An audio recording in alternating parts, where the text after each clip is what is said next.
प्यारे बच्चों, गणित पाठशाला में आपका स्वागत है। आज हम लोग डिस्कस करेंगे pair of linear equation in two variables. ये चैप्टर आपने पढ़ा है, क्वेश्चन ये क्लास 9th में पढ़ा है।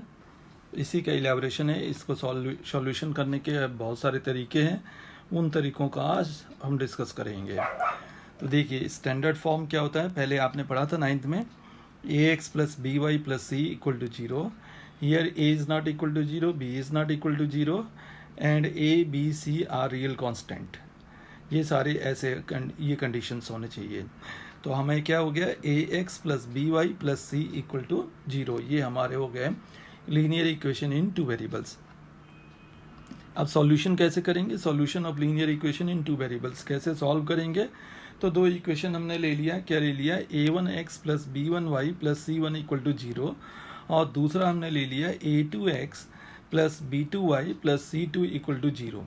अब इसको देखिए, अब इन दो इक्वेशंस हैं, इनको सॉल्व करने के लिए हमारे पास ये हैं, दो मेथड हैं। या तो ग्राफिकल मेथड से कर सकते हैं, क्या कर सकते हैं, ग्राफिकल मेथड से सॉल्व कर सकते हैं, और नहीं तो एल्जेब्रिक मेथड से सॉल्व कर सकते हैं। तो अभी हमने डिस्कस किया है ये, अभी डिस्कस क्या करेंगे, ग्राफिकल मेथड। ग्राफिकल मेथड कैसे, देखिए ये ग्राफ बनाने आपने 9th में भी सीखा था।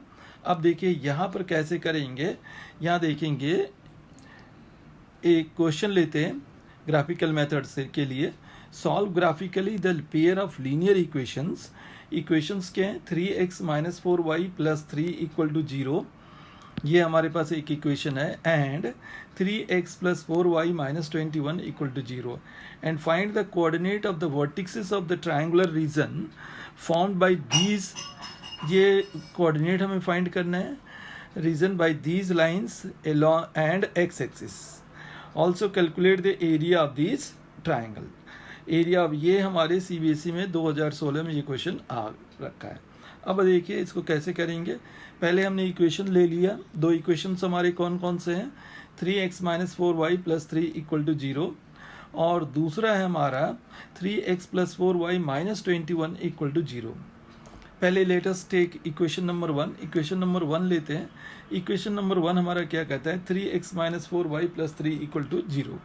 अब हमने x का वैल्यू निकालना है, 3x इक्वल टू क्या किया हमने, -4 था तो इधर +4 हो गया, plus 4y minus 3 plus 3 become -3, और उसके बाद x equal to 4y minus 3 by 3, ये हो गया। अब इसके लिए हमने एक टेबल बना लिया है, टेबल फॉर इक्वेशन नंबर 1, और इसके कोऑर्डिनेट को, पॉइंट्स को हमने ले लिया है a, b एंड c, ये 3 ले लिया। देखिए अब सबसे पहले क्या किया है, सपोज कर लिया है जो आप क्लास 9th में करते थे, let y equal to 0, y 0 ले लेंगे, तो यहाँ सब्स्टिट्यूट करेंगे, 4y था तो 4 इंटू 0 माइनस 3 बाई 3, तो ये हो गया -3 बाई 3 इक्वल टू -1। तो हमारे पॉइंट क्या हो गए, -1 एंड 0। दूसरे लेते हैं, दूसरे में करते हैं लेट y इक्वल टू 3, ऐसे वैल्यू लेना है जिससे कि हमें होल नंबर में ये मिल जाए, हमें जो मिले वो पॉजिटिव या नेगेटिव इंटीजर्स मिल जाए, नहीं तो फ्रैक्शन में मिलेंगे तो फिर प्रॉब्लम हो जाएगी, फिर रिप्रेजेंट कैसे करेंगे। तो इसके लिए हमें ऐसे वैल्यू लेने हैं जिससे कि हमें इंटीजर्स मिल जाए। तो y इक्वल टू मैंने ले लिया 3, तो x equal to 4 into 3 minus 3 by 3, तो ये 4 3 जा 12 माइनस 3 बाई 3 इस 9 बाई 3 इक्वल टू 3। तो ये हो गया हमारा दूसरा पॉइंट, b जो हो गया वो 3 3 हो गया। नेक्स्ट देखते हैं, y इक्वल टू -3 हमने लिया है, तो x equal to 4 into minus 3 by 3 equal to -12 minus 3 by 3, तो -15 बाई 3 इक्वल टू -5। तो थर्ड पॉइंट हमारा क्या हो गया, -3 एंड -5। ठीक है बच्चों, आगे बढ़ते हैं। अब ये हमने 3 पॉइंट, एटलीस्ट 3 पॉइंट निकालना है। बहुत बच्चे क्या करते हैं, 2 पॉइंट निकाल लेते हैं और उसके बाद छोड़ देते हैं। 2 पॉइंट में आपकी गलती नहीं पता चलती है। 2 पॉइंट आप अगर मान लेते हैं, 2 पॉइंट इसको और इसको मिलाएंगे तो always you will get a straight line. 2 point में तो स्ट्रेट लाइन मिलेगा ही, कैसे भी आप वैल्यू।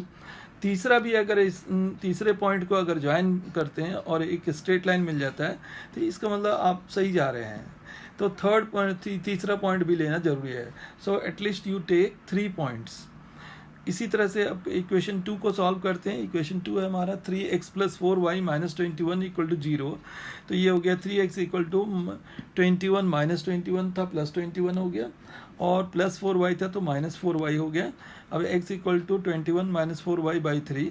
इसी तरह से हमने वैल्यू कैलकुलेट किया है, तो ये हमारे पास d हो गया एक कोऑर्डिनेट, एक पॉइंट हो गया, दूसरा हो गया e, और तीसरा हो गया f। 3 पॉइंट्स हो गए। अब तीनों पॉइंट्स को हमने क्या किया, यहाँ पर देखिए, तीनों पॉइंट्स को हमने रिप्रेजेंट कर दिया है। पहला वाले इक्वेशन जो है हमारा, उसके पॉइंट्स क्या हैं, पहले इक्वेशन के पॉइंट्स देखें तो पहला है हमारा -1 और 0, ये हमारा a है। उसके बाद देखें दूसरा पॉइंट है हमारा 3 3, तो ये 3 3 हो गया, 3 हमने x में लिया और 3 हमने y में लिया। इसके बाद आप देखते हैं सेकेंड इक्वेशन में पहला हमारा पॉइंट है d है हमारा 7 और 0। उसके बाद आते हैं e है 3 3, और f है हमारा -1 और 6। ये हमने रिप्रेजेंट किया। इस तरह से देखते हैं कि दोनों लाइंस जो हैं, दोनों इक्वेशंस के लाइन जो हैं वो क्या कर रहे हैं, इंटरसेक्ट कर रहे हैं एक दूसरे को। कहाँ इंटरसेक्ट कर रहे हैं, अगर आप देखें तो ये y एक्सिस पे जा रहे हैं तो ये 3, और x एक्सिस पे आ रहे हैं 3, तो 3 3 पे दोनों लाइंस इंटरसेक्ट कर रहे हैं। दोनों लाइंस इंटरसेक्ट कर रहे हैं तो ये 3 3 हमारा क्या हो गया, जहाँ दोनों लाइन इंटरसेक्ट कर रहे हैं वो दोनों उस क्या हो गए, इस इक्वेशन के सॉल्यूशन हो गए। तो ये सॉल्यूशन हमारा क्या हो गया, 3 3 3 के x का वैल्यू हो गया हमारा 3, और y का वैल्यू भी हो गया 3। ये हमारे दो सॉल्यूशन मिल गए। ठीक है बच्चों, अब देखिए ये क्वेश्चन कहता है हमारे, देखिए अब लाइन क्या बोलते हैं, lines A B and D E intersect each other at 3 3, so x = 3 and y = 3। अब हमें क्या निकालना है, इसके वर्टिक्सेस निकालने थे, क्वेश्चन में हमें वर्टिक्सेस भी निकालने हैं। तो यहाँ पर बच्चों को ध्यान दे रहे हैं, बच्चे क्या करते हैं, बच्चे जो हैं यहाँ देखते हैं दो ट्रायंगल बन रहा है, एक along with y axis and along with x axis. यहाँ पर हमें लेना है अलॉन्ग विथ x एक्सिस। तो x एक्सिस वाला क्या हुआ, a b एंड d, ये हमने ट्रायंगल लिया है a b एंड d, ये ट्रायंगल हमने लिया है। अब इसके वर्टिक्सेस को देखते हैं, तो a देखिए, a हमारा क्या हो गया, a अगर लेते हैं तो ये हमारा -1 और 0 हो गया, और b लेते हैं तो b हमारा क्या हो गया 3 और 3, और d लेते हैं तो ये हमारा हो गया 7 और 0, ये 3, ये वर्टिक्सेस हो गए। ठीक है बच्चों, अब ये वर्टिक्सेस एरिया माने vertexes of the triangle A B D हमने निकाल लिया। अब हमें क्या कहते हैं कि इसके एरिया निकालिए, area of triangle A B D along X axis. अब इस क्वेश्चन को थोड़ा ट्विस्ट भी कर सकते हैं, वो बोल सकते हैं area of triangle along Y axis.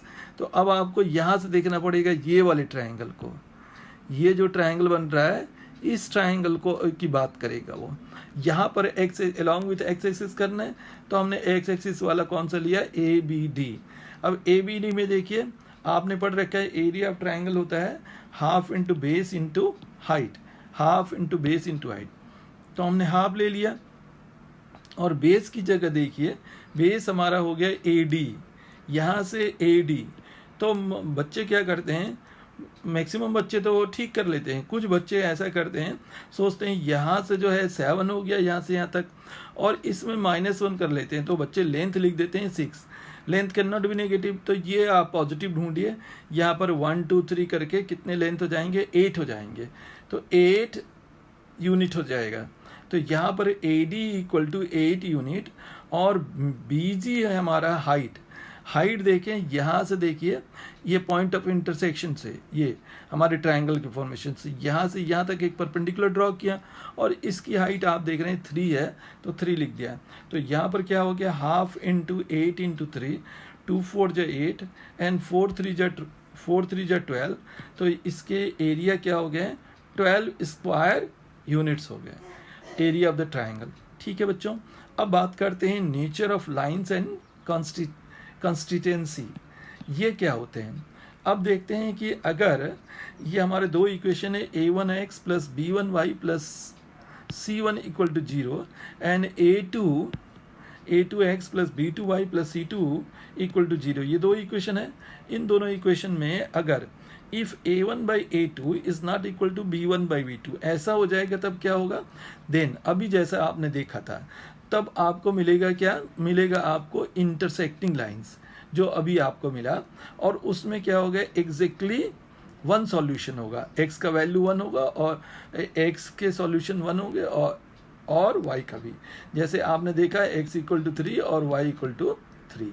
तो ये यूनिक सॉल्यूशन मिल जाएगा, exactly one solution. Unique means exactly one solution, और system is consistent means you are getting some result, ये रिजल्ट मिल रहा है।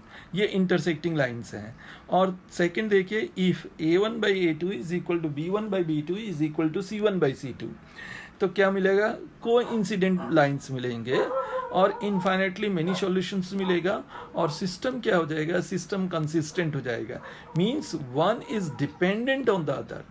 First equation is dependent. If you change the value of first, then automatically the value of second will change. ये dependent हो जाएगा। तो जैसे आप डिपेंडेंट है अपने पेरेंट्स पे, उसी तरह से ये सिस्टम जो है डिपेंडेंट हो जाएगा।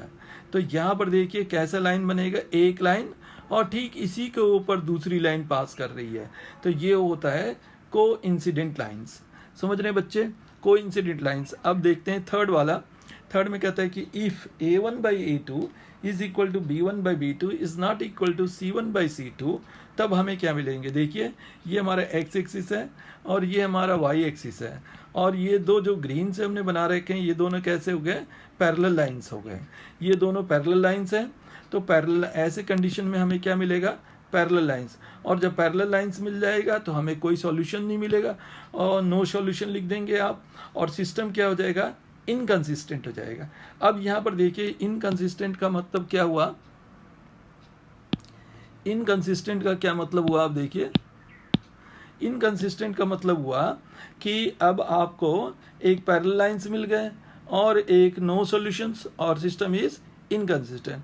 अब हमें दो कंडीशन में तो सॉल्यूशन मिल रहे हैं, या तो यूनिक सॉल्यूशन मिल रहा है या नहीं तो इनफाइनेटली मेनी सॉल्यूशंस। ये दोनों जो होंगे वो कंसिस्टेंट होंगे, और एक में हमें सॉल्यूशन नहीं मिल रहा है और जिसमें सॉल्यूशन नहीं मिल रहा है वो क्या हो जाएगा, वो इनकंसिस्टेंट हो जाएगा। समझ में आ रहा है बच्चों। तो इतना ही रखते हैं, फिर नेक्स्ट एपिसोड में मिलते हैं। Okay, thank you for watching this video.